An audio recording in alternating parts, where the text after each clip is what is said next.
ಭೀತಿ ತೊರೆಯುವ ನಾವು ಪರೀಕ್ಷೆ ಬರೆಯುವ ಪರೀಕ್ಷಾವಾಣಿಯ ನಾವು ನೋಡಿ ಕಲಿಯುವ ಖಾಲಿ ಜಾಗ ಭರ್ತಿ ಮಾಡಿ ಹೊಂದಿಸಿ ಬರೆದು ಲೆಕ್ಕ ಮಾಡಿ ಚಿತ್ರ ಬರೆದು ಭಾಗವ ಹೆಸರಿಸಿ ಎಲ್ಲ ಪ್ರಶ್ನೆಗೂ ಉತ್ತರಿಸಿ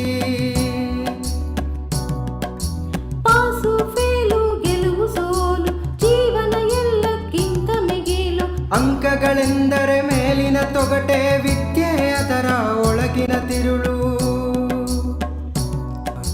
ಭೀತಿ ತೊರೆಯುವ ನಾವು ಪರೀಕ್ಷೆ ಬರೆಯುವ ಪರೀಕ್ಷಾವಾಣಿಯ ನಾವು ನೋಡಿ ಕಲಿಯುವ ಪರೀಕ್ಷಾವಾಣಿಯ ನಾವು ನೋಡಿ ಕಲಿಯುವ ಪರೀಕ್ಷಾವಾಣಿಯ ನಾವು ನೋಡಿ ಕಲಿಯುವ ಪರೀಕ್ಷಾವಾಣಿ. My dear children, today we are going to start a very important topic in mathematics, and that is the chapter by name real numbers. You know that this chapter would appear for examinations for about 3 to 4 marks, right? So, quite important. Let us begin with this. We shall recall the things which you have learnt in your previous classes. Okay? I know that you have already studied well for your exams, prepared well for your exams, and now you are trying to recapitulate the same things with us. Okay? Let us begin with that. For the first, we shall discuss about few statements which are quite important from the point of examination. So, children, now we will just recall the statements which we have learnt in our classes earlier. Okay? So, for the first, we shall start with Euclid's division lemma. You all remember this, right? Yes. We can state this in such a way that given any two integers, say a and b, this integers a and b can be related in such a way that, okay, such that they satisfy like this. What is that? Let us see. Given two positive integers a and b, there exist two more integers, namely q and r, which are very much unique, and they satisfy the equation a is equal to bq plus r. Okay. Remember this, they may ask you to state this lemma.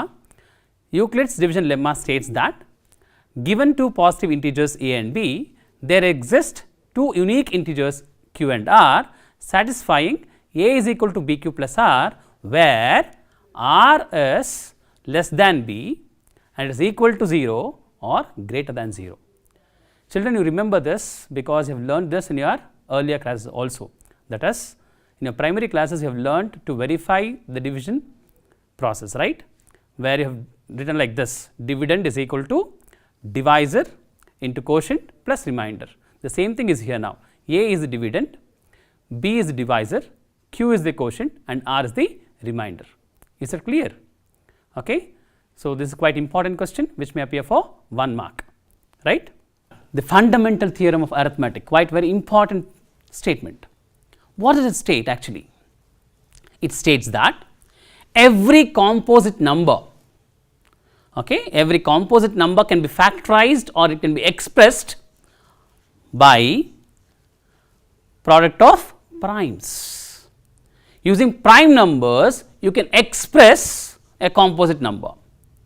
Okay, every composite number can be expressed or factorized as a product of primes, but this factorization will have the prime numbers occurring in various ways, or the orders may change. The orders of occurrence of the prime numbers may change, but they are unique. Okay? The prime that you get will always be unique, but they may occur in any order. Remember this statement. What does it mean? They occur in different orders. See, let us take an example. See what it is. It is 42 here. 42 can be expressed as 2 into 3 into 7. Okay, 2 3s is 6, 6 7s is 42. Now, the same number can also be written like this: 3 into 2 into 7. You could observe that the same numbers are repeated there, but the order of occurrence is different. That's it. You can also write it in this manner also. 42 is equal to 7 into 3 into 2, where the order of occurrence of numbers has been changed, but the same numbers are present. That is why I said the factorization is unique, okay, but the order of occurrence of prime numbers will change. So, remember this definition of the statement, every composite number can be factorized or expressed as product of its primes, and this factorization is unique apart from the order in which the prime factors occur. Let us now try to solve few problems based on these statements, which are quite important for your examination. Okay? Let us consider one of the example now.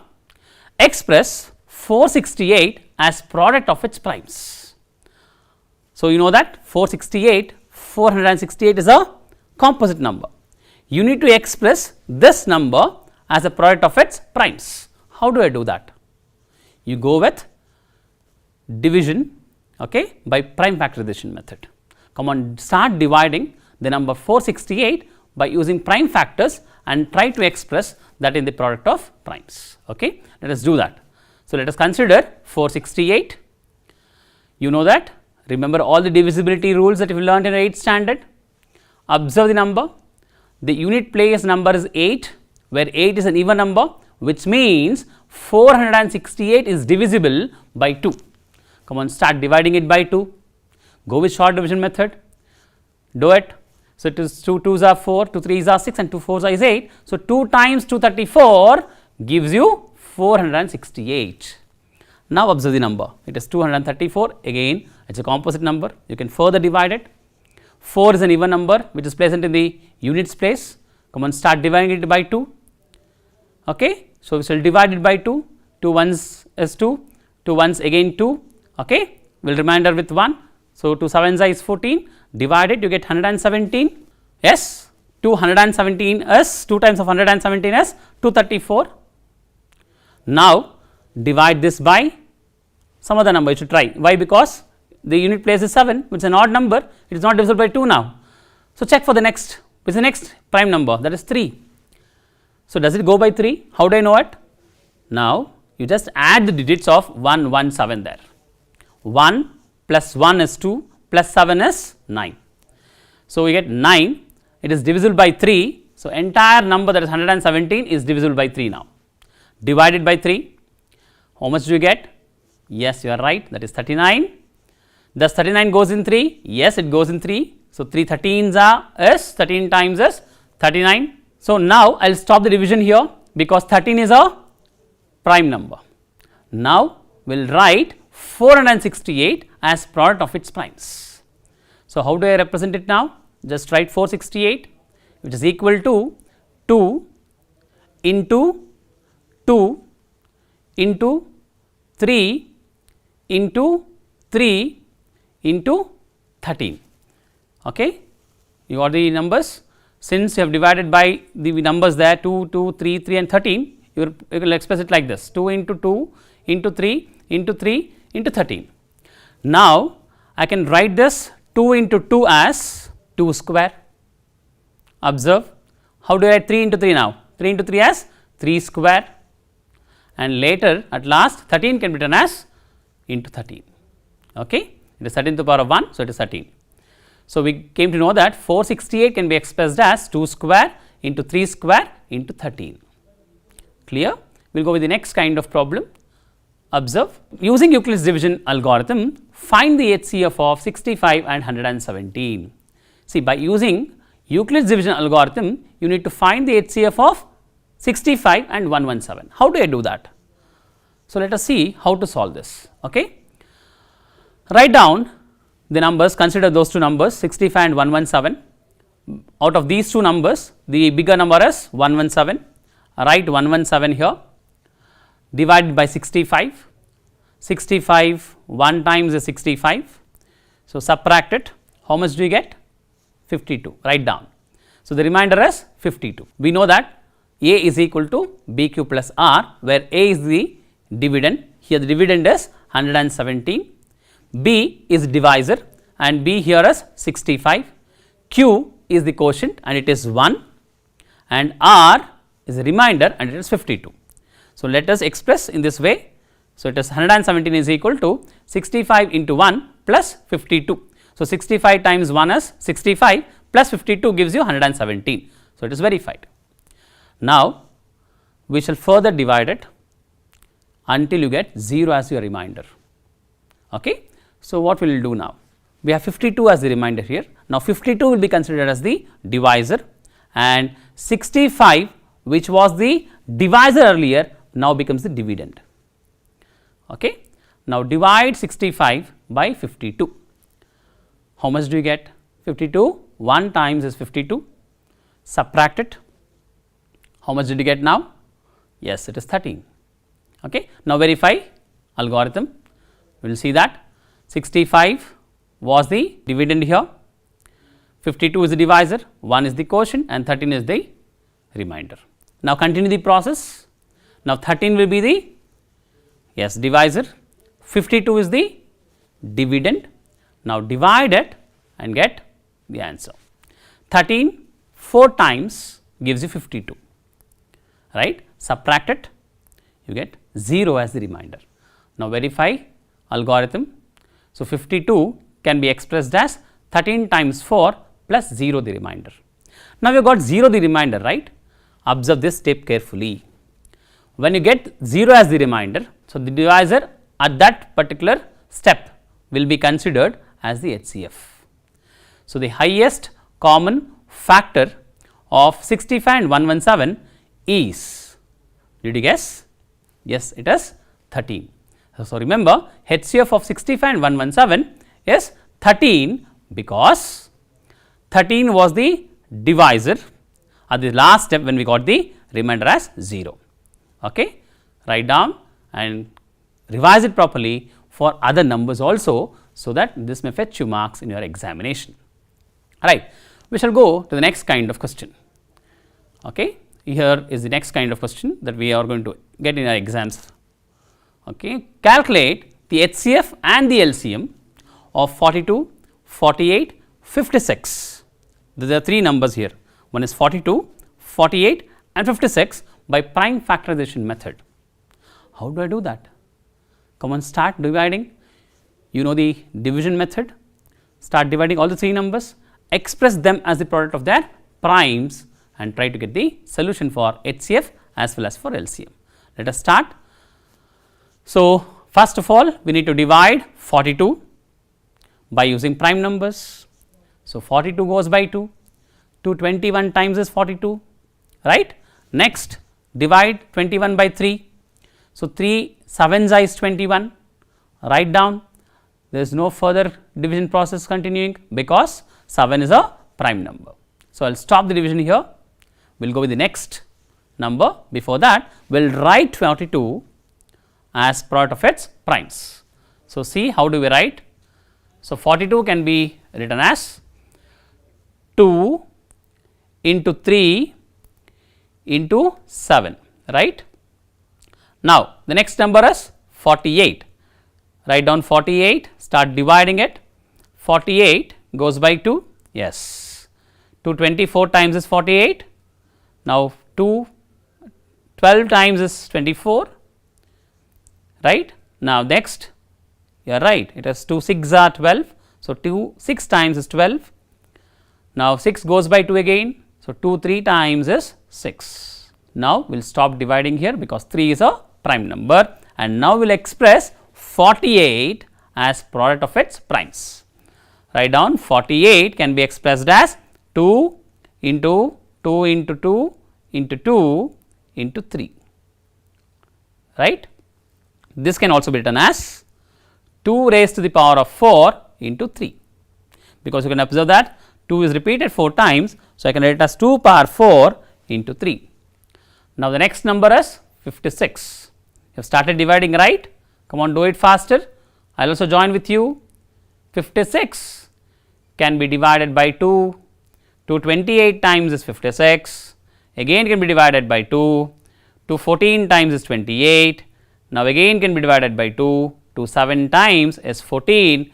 So, here I end with the division because 7 is a prime number. Now, what will you do? We will now write 56 as product of its primes. 56 can be written as 2 into 2 into 2 into 7. Here you could see 2 is repeated 3 times and let us 2 to the power of 3 into 7. Now, we have to write the HCF. How to write the HCF? HCF is the highest common factor. Observe the common factors in all the cases. See, the common factor in all the numbers are, it is 2, and no, we have no other numbers being repeated here. What is HCF now? It is 2, it is just 2. Why? Because the least power of the common factors that we have found out is 1. So, it is 2 to the power of 1, which is equal to 2. To write LCM, you will write all the numbers, you will consider all the numbers which have been present here. It is 2, 3 and 7, and you will write greatest powers. Okay? Out of 2 powers of 2, you could see 4 is the greater number. So, it is 2 to the power of 4. From 3, the greatest power is 1, and for 7 the greatest power is 1.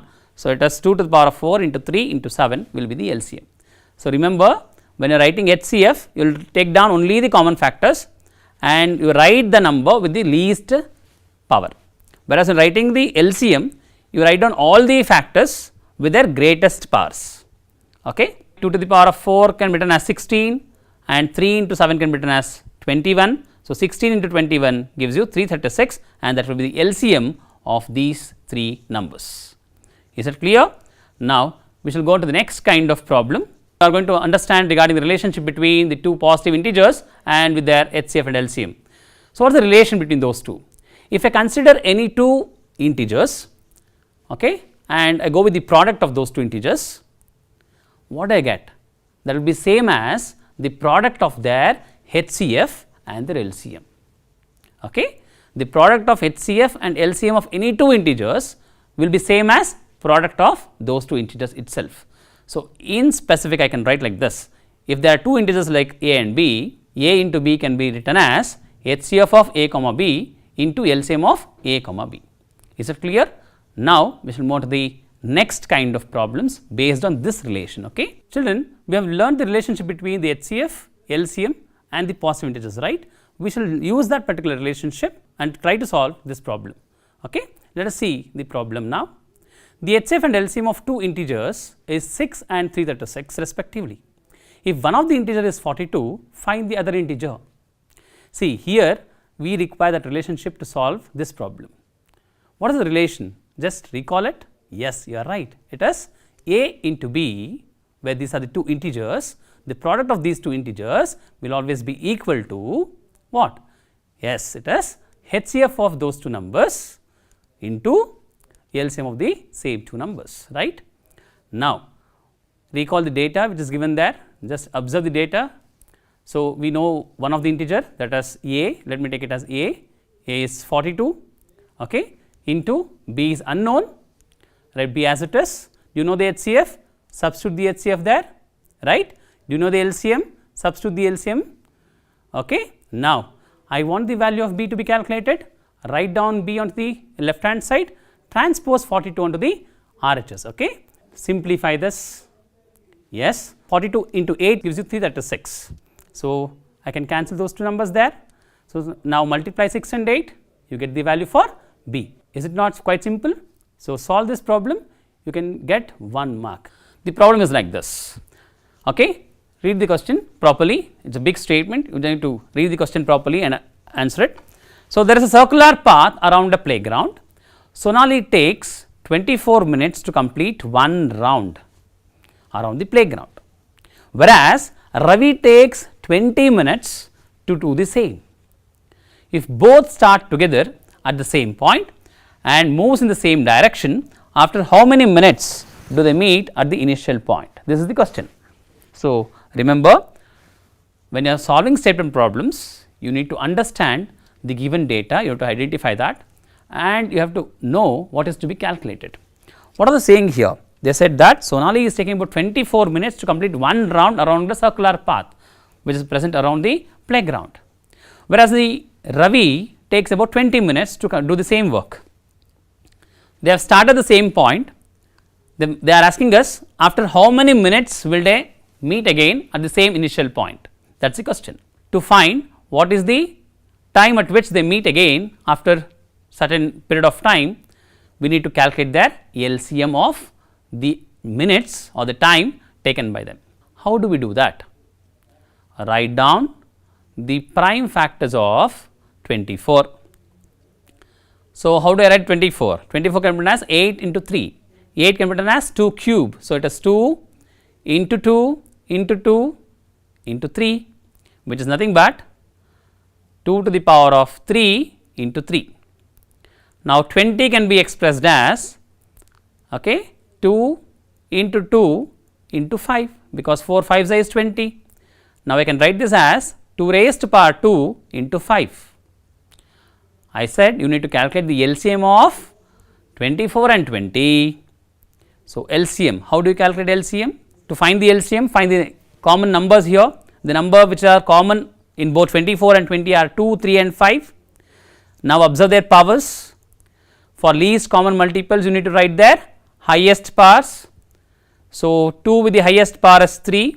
So, the LCM will be 2 to the power of 3 into, now observe the power of 3, the power of 3 is 1, the highest power is 1, write 3 into 5 raised to power of 1 again. So, now multiply this and get the answer. 2 power 8, 3 can be written as 8, 2 power 3 can be written as 8, 3 into 5 is 15, 8 into 15 gives you 120.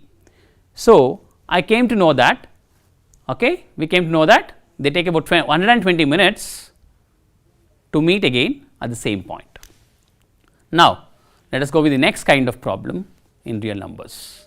These kind of questions may appear for exams for about 3 marks. So, let us try to solve. How to find the solution for such kind of thing? This particular problem expects the proof contradiction method. How do we do that?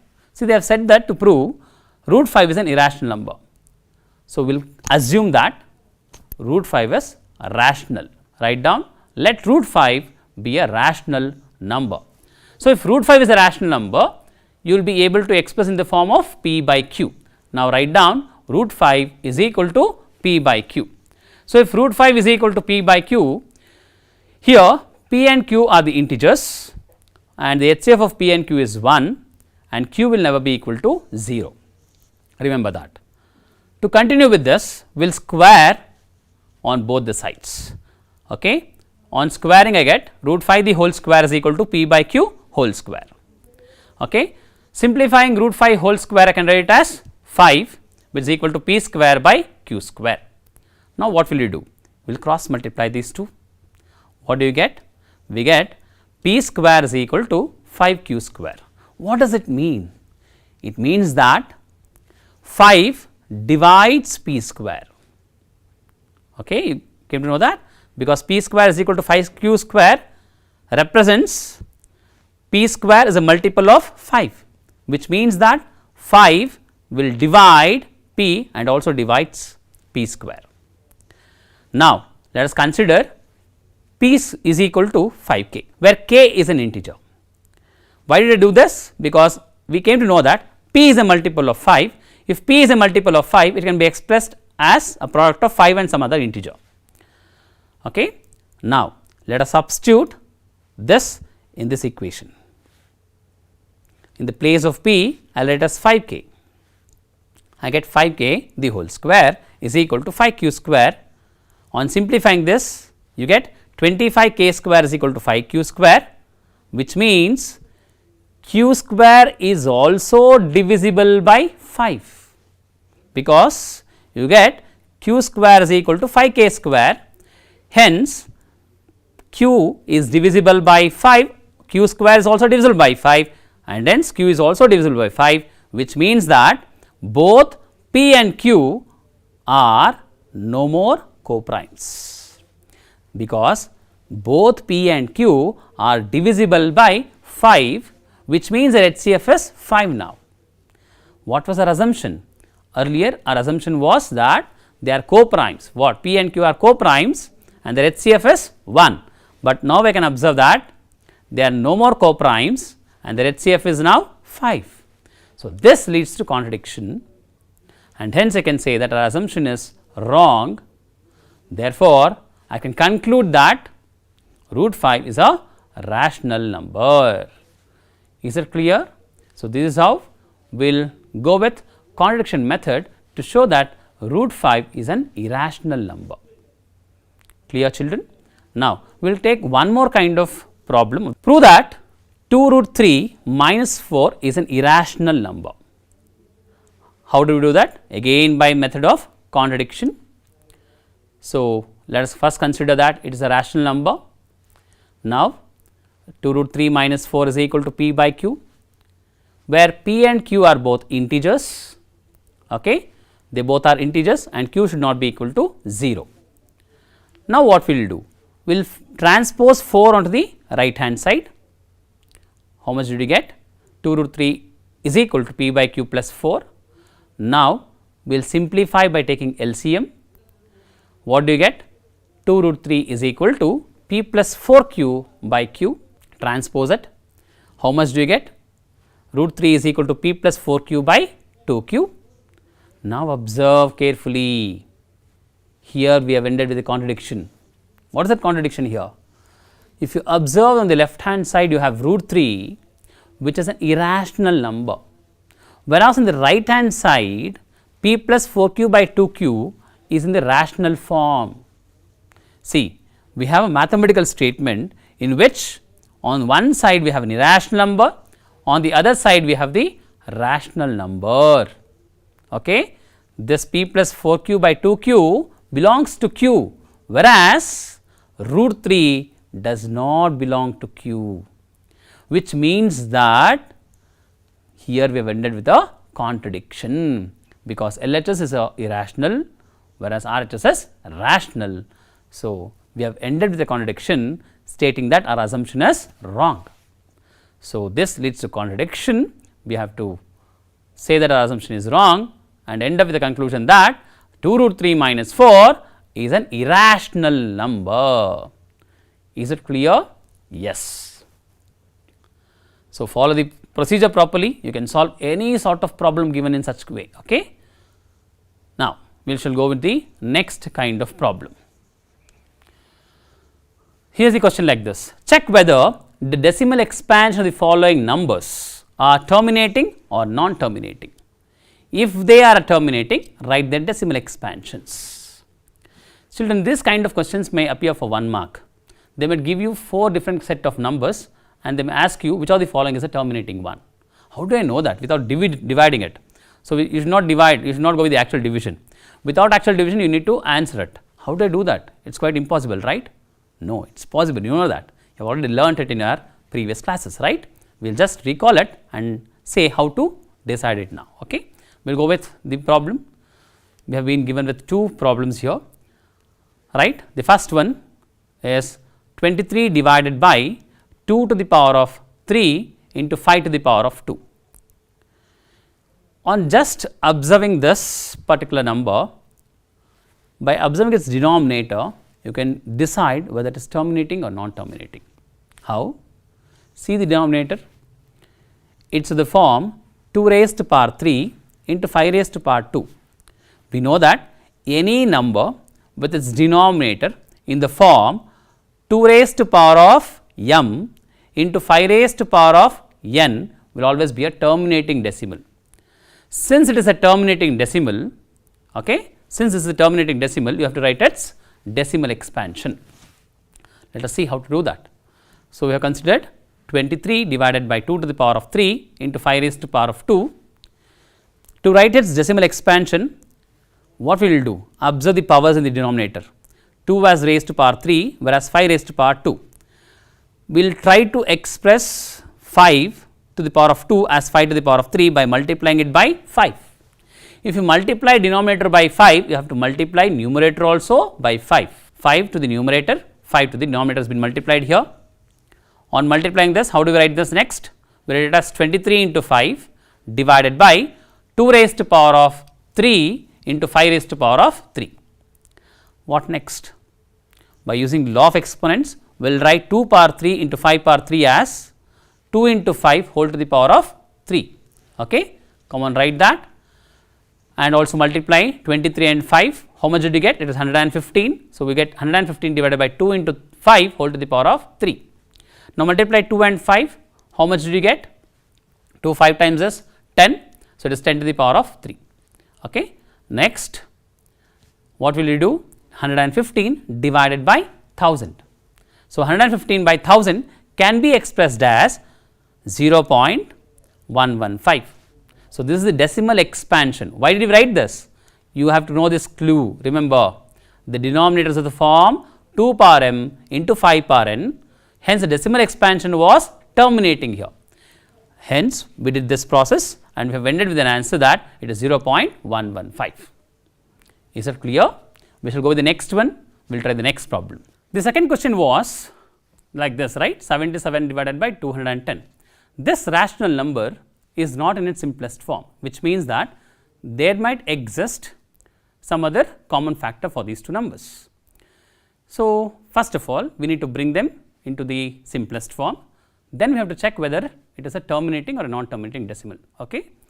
So, let us see. So, first we shall factorize 210. Okay, write down 210, start factorizing it. So, it can be divided by 5. 5 into 42 times is 210. Now, again 42 can be simplified as 221 times is 42. Now, 21 can be further divided by 3. So, it is 3 to 7 times is 21. So, the prime factors of 210 are 5, 2, 3 and 7. If you write the 210 in the form of products, I can write that as 5 into 2 into 3 into 7. Now, we shall also factorize the numerator because it is not in the simplest form. So, let us take 77, we will divide 77 divided by 7. So, 7 11s are 77. Further division is not possible because 7 is a prime number. Now, we shall write 77 by 210 in their form of prime factors. Okay. So, 77 can be written as 7 into 11, whereas 210 can be written as 5 into 2 into 3 into 7. Now, you can see that 7 and 7 get cancelled, right. So, what do I remain with? Yes, it is 11 divided by 5 into 2 into 3. Okay. Now, we can observe the denominator. Denominator is not in the form of 2 raised to power m into 5 raised to power n. Hence, I can say that the decimal expansion of this number is not a terminating number. Okay. So, the decimal expansion is not the terminating number. Is that clear? Now, we shall move to the next kind of problem. See the question. Using Euclid's division lemma, show that for any positive integer, it is of the form 3m or 3m plus 1, but not of the form 3m plus 2. Let us see how to prove this. So, first of all, we need to choose a divisor for this. If you read the question, it is said that every positive integer and its square, you could see that the square of a number is of the form 3m, which means that the given number would be divisible by 3. So, let us check the divisibility by 3 because given any prime number p, we will always divide a square or divide a also, right. So, that if it is divisible, if the square number is divisible by 3, then the square root of the number will also be divisible by 3. So, let us consider the divisor to be 3 here. Okay. Let b, the divisor b equal to 3. If divisor is 3, what are the possible reminders? The possible reminders are, the reminders are is represented by 0, 1 and 2. You know that the remainder is always less than the divisor and the remainder is always equal to 0 and it is also greater than 0. So, that the possible reminders here are 0, 1 and 2. So, what are the possible numbers? The possible numbers can be obtained by using lemma, that is A is equal to BQ plus R. The possible numbers are like this. Substitute B as 3 and R as 0, 1, 2 and 3, get 3 different numbers. So, A1 is 3q plus 0, A2 is 3q plus 1 and the last possible number is 3q plus 2. So, what is the question demand for? The question is demanding for to proving square of any positive integer is of the form 3m or 3m plus 1. So, what should I do now? Now, take this number, square it. So, let us start squaring it. Yes. Now, let us take down the first case. We will take A1, I will square it. So, A1 square is equal to 3q plus 0 can be written as 3q whole square. So, what is 3q whole square? 3q whole square is 9q square. Let us write down 9q square. Now, observe children, we have got the square of the first number, that is A1 square. this should be expressed in the form of 3m, right? How should I do it? So, use division lemma, try to express this term in the form of A is equal to BQ plus R. How do I do that? Observe, it can be written as 3 times of 3q square plus 0, because 9q square is completely divisible by 3 and the remainder that you are going to get is 0. So, that I can write it in the form 3 times of 3q square plus 0. Now, let me represent 3q square by m. So, that what do I get? I get 3m plus 0, so it is 3m exactly. Okay. So, here m represents 3q square. So, we have seen that one of the number is been expressed in the form of 3m. So, let us go with the next two numbers. Okay. Let us take the next chance. What is the next number? It is a2. We will square it.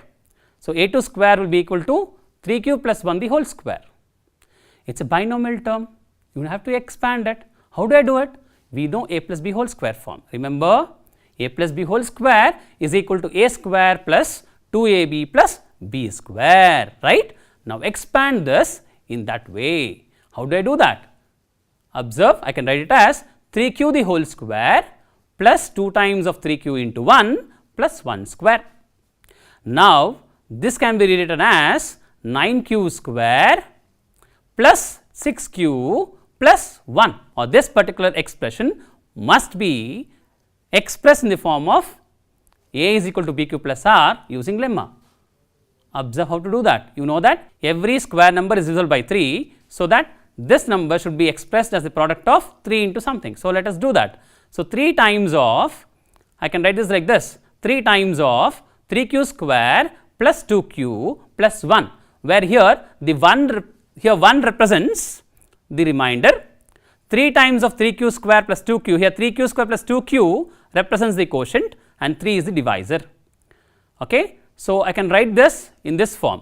I can write this as 3m plus 1, where 1 is the remainder, m is the quotient, 3 is the divisor. Now, what is m now? So, m is 3q square plus 2q. Let us take the next number, that is a3 square. So, a3 the whole square can be written as 3q plus 2 the whole square. Expand it. You know the expansion can be done by using a plus b whole square. Do it. So, we will rewrite this in this way. It is 9q square plus 12q plus 4. Children, remember now, I will split that 4 as 3 plus 1, so that I can express this by using Euclid's division lemma in this way. Observe, I can write it as 3 times of 3q square plus 4q plus 1 and the remainder plus 1 is there. Okay. You could see here 3 is the divisor, this represents the quotient and plus 1 represents the remainder. So, I can write this as 3m plus 1. So, we had the possibility of 3 numbers, we have checked for all the 3 numbers and we have observed that the square of any number is always of the form 3m or 3m plus 1.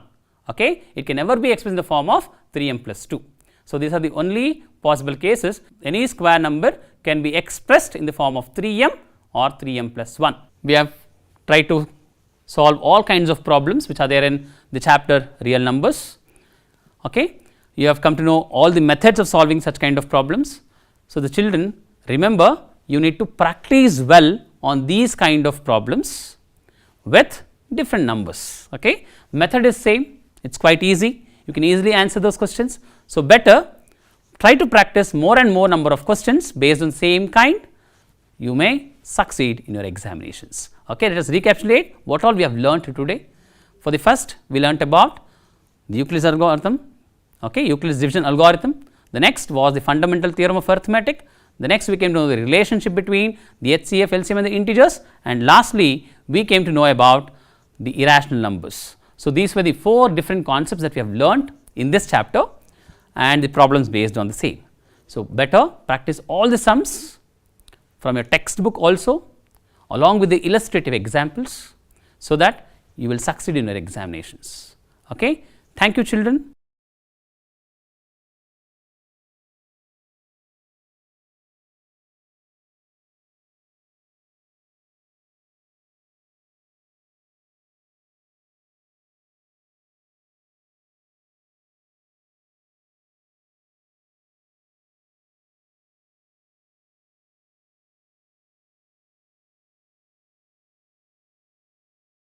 My dear student, a warm welcome to all for the Pariksha Vani revision classes. In this class, we will recall the facts on light reflection and refraction. We are going to recall the reflection of light, reflection in mirrors, their uses, then refraction of light through glass slab, lenses and their uses, and numerical problems based on mirrors and lenses, and method of drawing ray diagram for the refraction and as well as reflection of light, and lastly the power of the lens. So, my dears, for the point of view of examination, this lesson is very important. You can expect a statement problems and a questions and a higher order thinking questions like HOTS. So, now it is easy to write the effective answer if you are going to recall the concepts on this lesson. So, before going to start, let us recall the properties of light. As you all know that light is a form of energy which help us to see the object. When light falls on an object, it reflects and the reflected light reach our eyes, then we see the object. That is the property help us to identify the object, to see the wonders of the world. The light travels in a straight line, you know that. The common phenomena of light are formation of shadow, formation of images by mirrors and lenses, bending of light by a medium, twinkling of stars and formation of rainbow, etc. So, these are all named under reflection, refraction, dispersion, then scattering of light, polarization. See, here you are seeing images. So, the first image showing you is on reflection of light, the second is on refraction, this is on dispersion, this is also dispersal of light through a prism. So, let us recall the meaning of reflection as well as the laws associated with the reflection of light. What is reflection? You know that whenever a light falls on an object or highly polished surface like mirror, most of the light is sent back to the same medium. This process is called reflection of light. Then what are the two laws associated with reflection? You have already learnt. Just recall. The angle of incidence to the angle of reflection is equal. That is, the angle of incidence is equal to the angle of reflection. Then incident ray, the reflected ray and the normal to the mirror at the point of incidence all lie in the same plane. So, we have to recall the terms associated with these two. So, one is incident ray, reflected ray, then normal, angle of incidence and angle of reflection. Here the ray of light from a source is called as incident ray, and which is falls on a surface. The point of incidence will be here I am showing you. So, if you are going to draw the perpendicular, that will be the normal, then from that point there will be a reflection of light. Then if you are going to measure the angle between the incident ray to the normal will be the incident angle. Similarly, if you are going to measure the angle between the normal to the reflected ray will be the angle of reflection. So, these are all known to you people.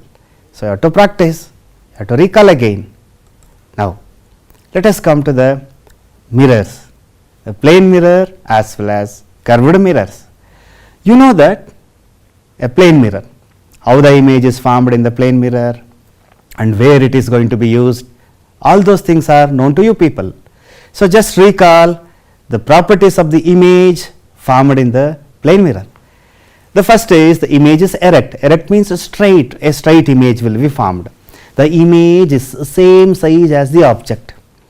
So, object height as well as the image height will be same in case of plane mirror.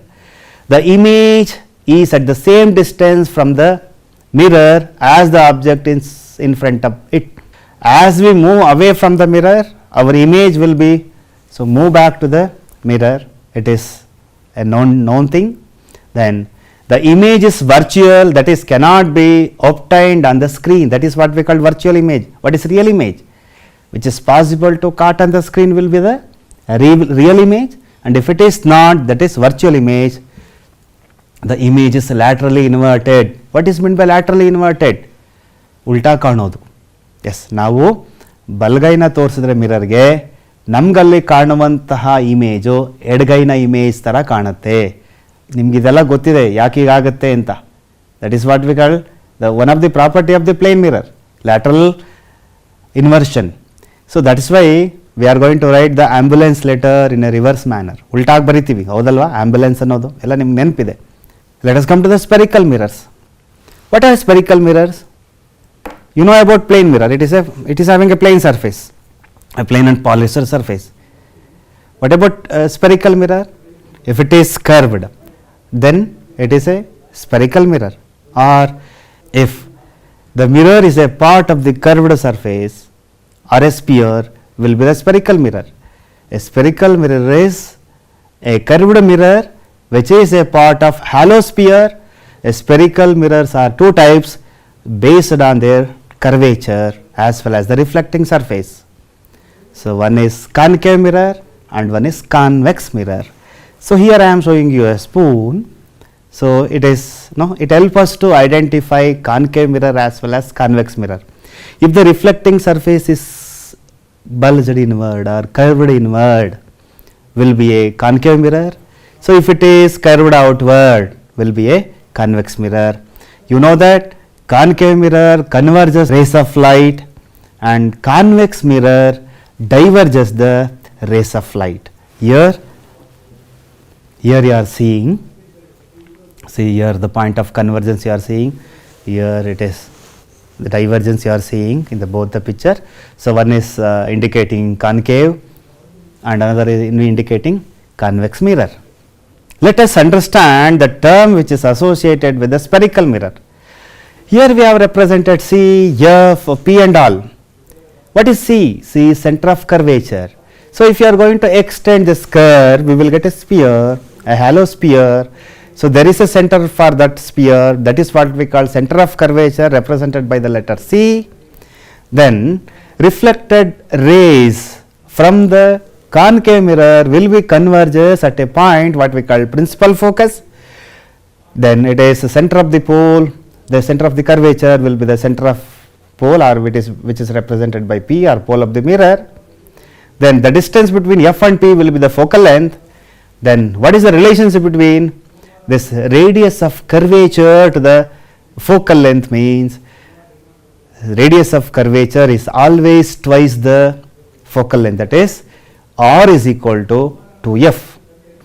Let us understand images formed by concave mirror. ಈ concave ಮಿರರ್ನಲ್ಲಿ ಆಬ್ಜೆಕ್ಟನ್ನು ಬೇರೆ ಬೇರೆ ಡಿಸ್ಟೆನ್ಸಲ್ಲಿ ಇಟ್ಟಾಗ image formation ಹೇಗಾಗುತ್ತೆ, ಅದರ properties ಏನು ಅನ್ನೋದನ್ನು one by one ತಿಳ್ಕೊಳ್ಳೋಣ. My dear students, you know that we are going to place object at different distances from infinity to between F and P. So firstly we are going to place at infinity, then beyond C, then see the image. So here when we are going to place beyond C, then image, then if you are going to place at F, then between F and P. So every time we are getting image, but the image will be at different position with a different nature. Let's learn one by one. The first is image formed by concave mirror when the object is placed at infinity. What is the nature of the image? If the object is at infinity, then image formed at the principal focus. Then what is the nature of the image? It is highly diminished, real and inverted. See, all reflected rays are coming to contact with principal focus. They are going to be converges at a point what we call principal focus. Here we are getting the image. So this method is used in finding focal length of the concave mirror. Here if the object is at infinity means, so when we are conducting experiment at our school, the building or a tree will be the object at infinity, we are going to focus either building or a tree to a screen, then we will get inverted and diminished image, then a real image and a clear image we are going to get. So, when we are going to find the distance between capital F, that is principal focus, to the pole of the mirror, will gives us the focal length of the concave mirror. When the object is placed beyond C, the image is formed between C and F. You are seeing here. You can compare the height of the image to the height of the object. You can compare the height of the object to the height of the image. Here it is the length is more and here length is less. It is inverted, and the other important thing is it is a real image. When we place the object beyond C, image formed between C and F, it is diminished, real and inverted. You have to remember. Then what happens if we place object exactly at C? C hatra ittaga enaitu? Let us see. See here, reflected rays are going to be meet at a point, and which is at at C only, which is at C only.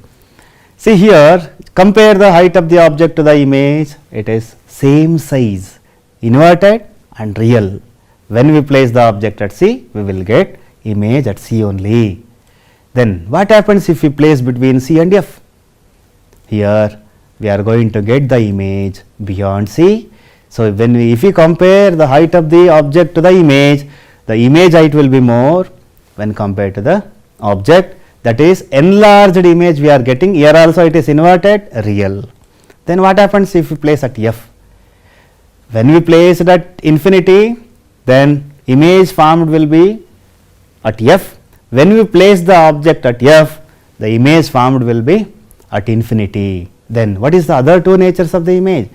Here they are real and inverted image. What happens if we place between F and P? So, when we place the object between F and P, see here the image is formed behind the mirror and it is enlarged, virtual and erect. This phenomenon is used in dental checkup. So, here in this case mirror gives us a virtual image but enlarged image. Even we are going to use this principle in construction of shaving mirrors also, makeup mirrors also. So, to obtain the enlarged image of the object. When we get enlarged image in a concave mirror, when we place the object between P and F, you have to remember this thing.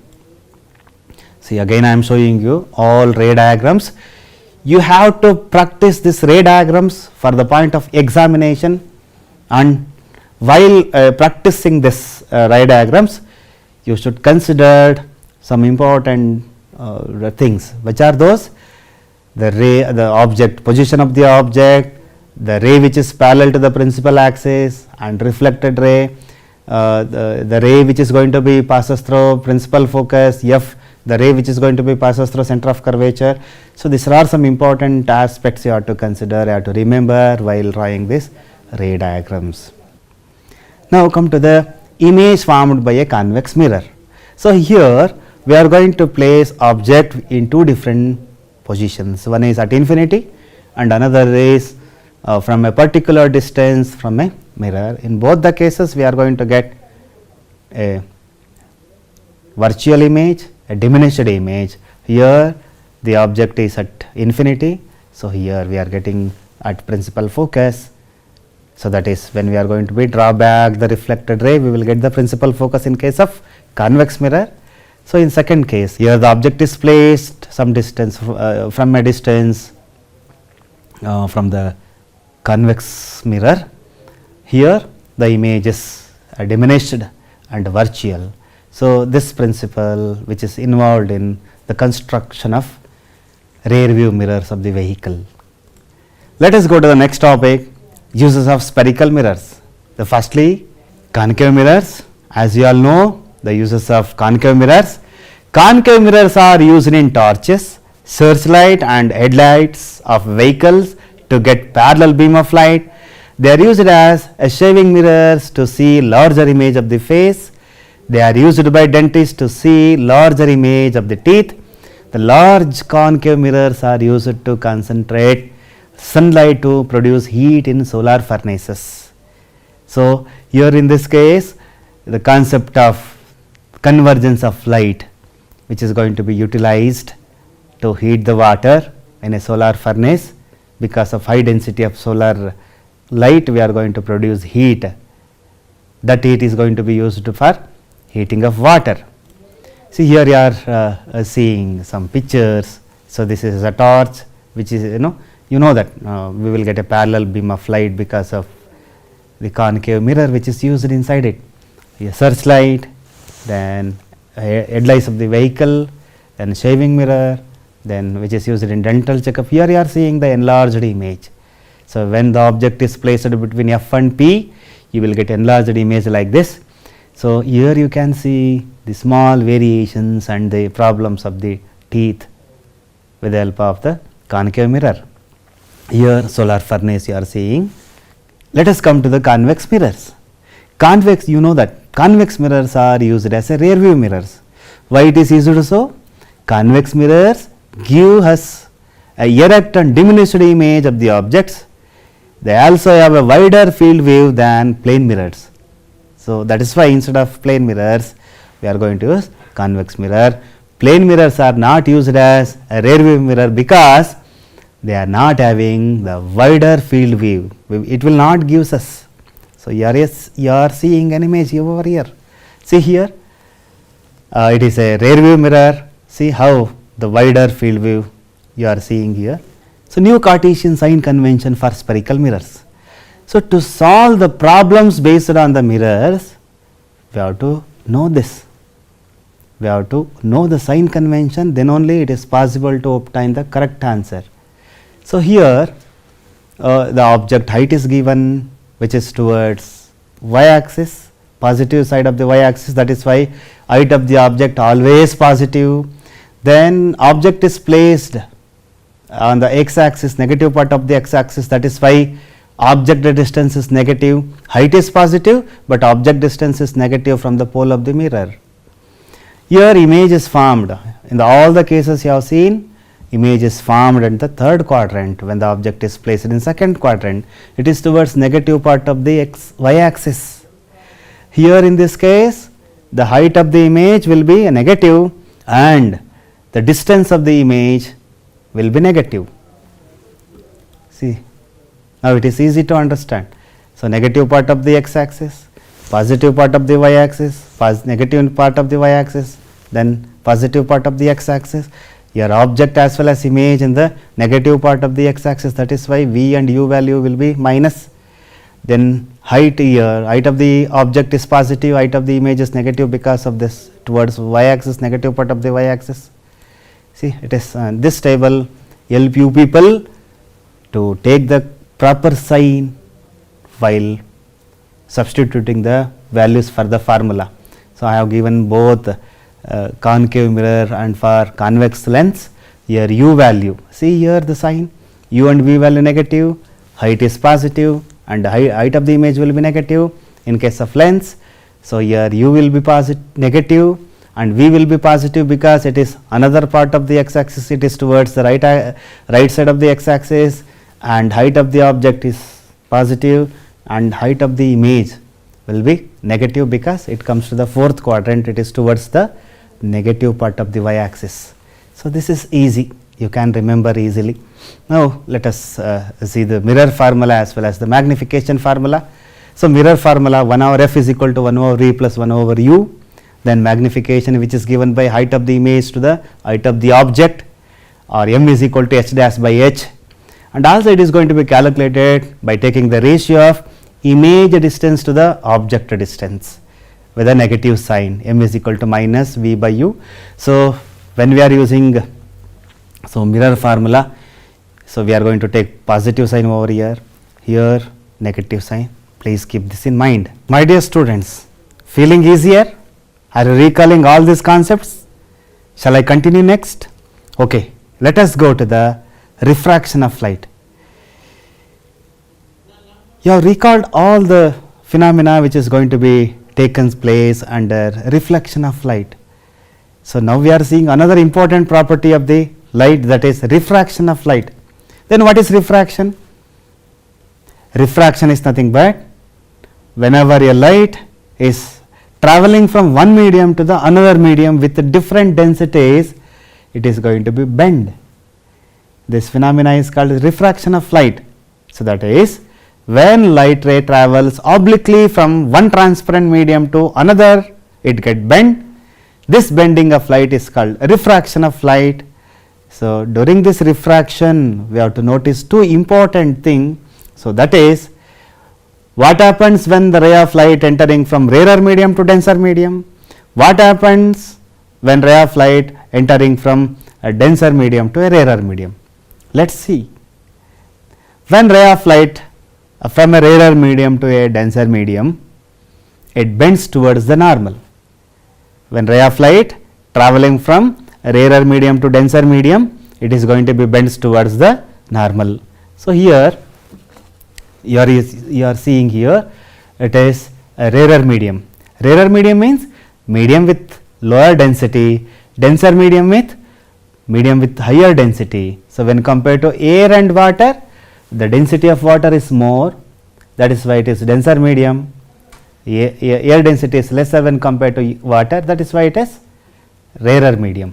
So when the ray of light is traveling from rarer medium to denser medium, it is going to be bent towards the normal here. Similarly, when ray of light is from denser medium to rarer medium, what happens? See, it is bending away from the normal. So normal is a perpendicular is drawn from the point of incidence. So let us learn few more things about refraction of light through glass slab. So when ray of light passes through a rectangular glass slab, it gets bent twice at the air and glass interface and at the glass and air interface. That is, here once it is going to be refracted and here also once again it is going to be refracted. Then the emergent ray is parallel to the incident ray and it is displaced through a distance. Let us see how it is going to be displaced. Here I am showing you the incident ray, and here it is the normal which is drawn at the point of incidence. So due to the difference in medium, it is going to be refracted, the ray of light is going to be refracted. The angle between the normal to the refracted ray is angle of refraction. The angle between incident ray as well as the normal will be the angle of incidence. So here again, so if there is no glass slab, so this is the straight line indicates the path of the ray of light if there is no glass slab. Then so here again, due to the change in medium, that is passing from denser medium to the rarer medium, see here also it get refracted. Then here angle E will be the angle of emergence, and this is what the displacement of the ray of light due to the change in medium, and here we have drawn normal. So this is how a ray of light is going to be refracted in a glass slab. Now let us come to the laws of refraction of light. It is known to you. People. Just recall. There are two laws. So one is the incident ray, the refracted ray, and the normal to the interface of two transparent media at the point of incidence all lie in the same plane. That is, incident ray, the normal and the refracted ray at the point of interface of two transparent medium, so will all lie on the same plane. The second law says the ratio of the sine of the angle of incidence to the sine of the angle of refraction is constant for the light of a given color and for the given pair of media. So this is also called as a Snell's law. That is, according to the second law, we can write like this: sin I by sin r is equal to constant. So this constant will be the refractive index. Let us come to the spherical lenses. You know that a lens is a part of a sphere, a transparent material which is having at least one curved surface. Here, if the curved surface is like this, will be a convex lens. If the curved surface is like this, will be a concave lens. So here you have played with magnifier. See, Here magnifier I am showing you. See how it is going to be magnify the grains on the tie. See. So, here in this case, so this indicates convex lens. Here at the center is thicker and at the edges it is thinner. We are going to differentiate concave lens as well as convex lens based on the surface. If the lens which is thicker at the center and thinner at the edges will be a convex lens. If it is thinner at the center and like this here, if it is thinner at the center and thicker at the edge will be a concave lens. Here convex lens always converges the ray of light, concave lens diverges the rays of light. Let us recall the image formed by a convex lens. My dear student, it is known to you people. Just recall again how we are going to place the object, where we are going to place the object, and what is the nature of the image formed by the lens. It is easier, you can recall now. See, when the object will be placed at infinity, then we will get image at f, then we are going to place the object beyond 2f, and we are going to place the object at 2f and between f and 2f, at f and between f and o. So, in all these cases we are going to get the images at different distances into the opposite direction of the lens with the different heights. So, let us learn one by one. See, what happens when the object is placed at infinity? So, when we place at infinity, we will get the image at principal focus of the convex lens. Then this is the method which is used to identify the focal length of the convex lens. So, in this case, what are the properties of the image formed by the convex lens? It is highly diminished, real and inverted. So, what happens if we place beyond 2f? After the infinity, we are going to place the object beyond 2f. So, here is the object, then the ray of light which is going to be passes through the lens. So, one is through the optic center, then there converges here. The position of the image will be at f2 as well as 2f2.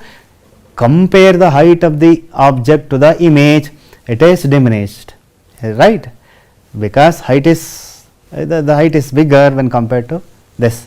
So, what is other two properties of the image? Again it is real and inverted image. You are seeing ulta, right? Yes, let us go to the another. Where we are going to place? Definitely at 2f. What happens if you place at 2f? Definitely image formed on the other side of the lens, and it is at 2f2 only. That is, just you should compare here also the height of the object as well as the image. Here you are seeing the same height of the image when compared to the object.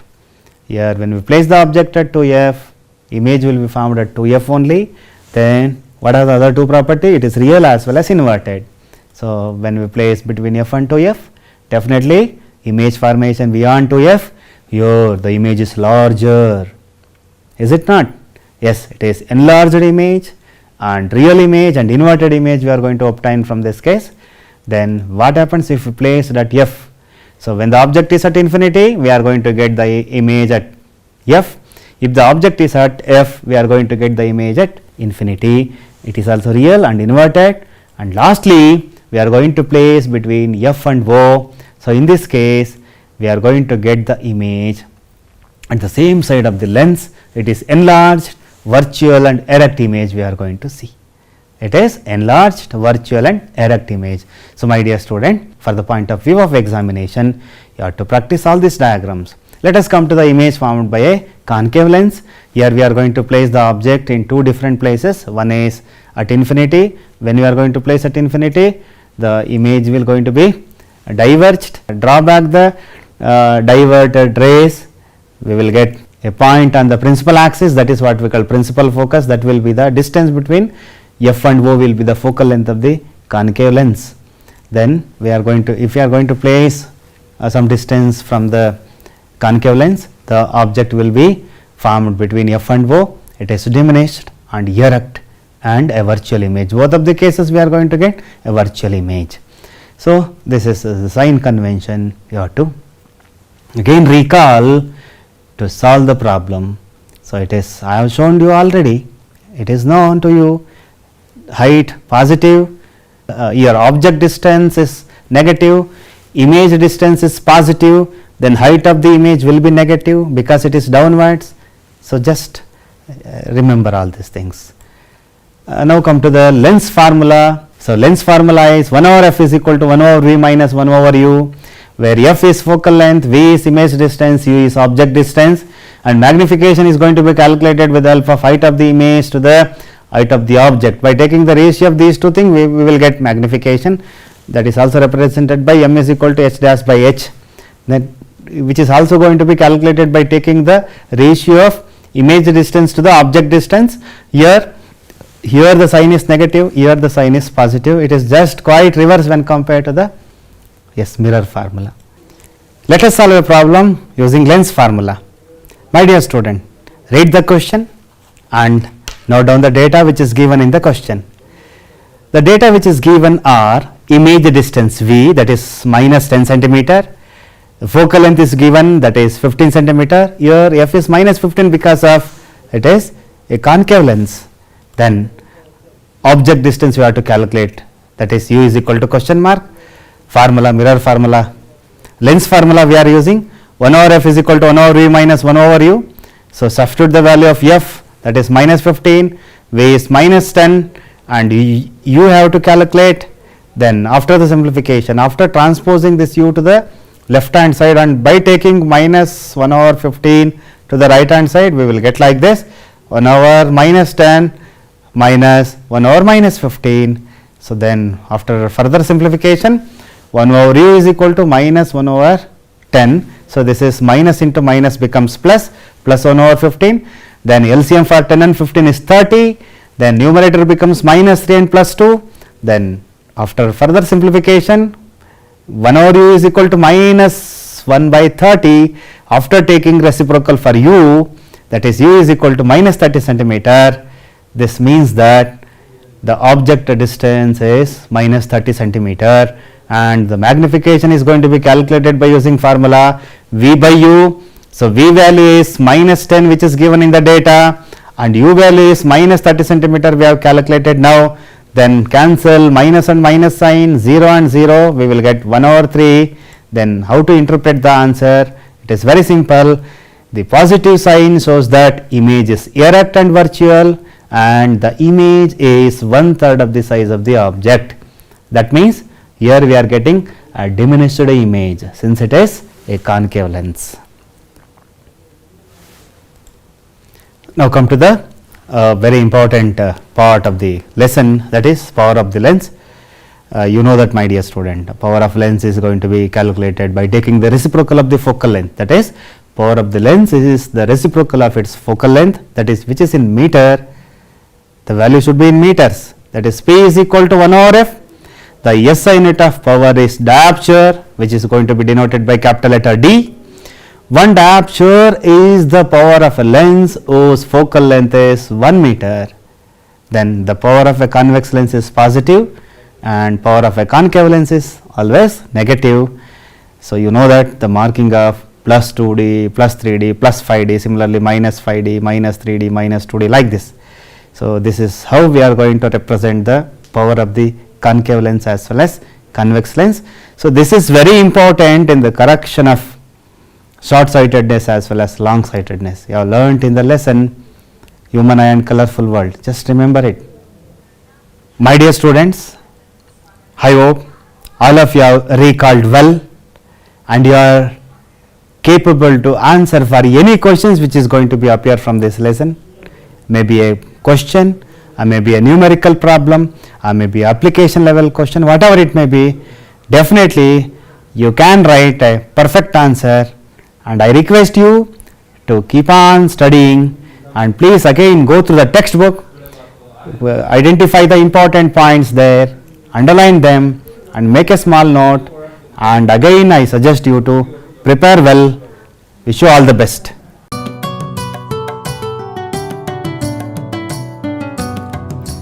ಭೀತಿ ತೊರೆಯುವ ನಾವು ಪರೀಕ್ಷೆ ಬರೆಯುವ ಪರೀಕ್ಷಾವಾಣಿಯ ನಾವು ನೋಡಿ ಕಲಿಯುವ ಕಾಲ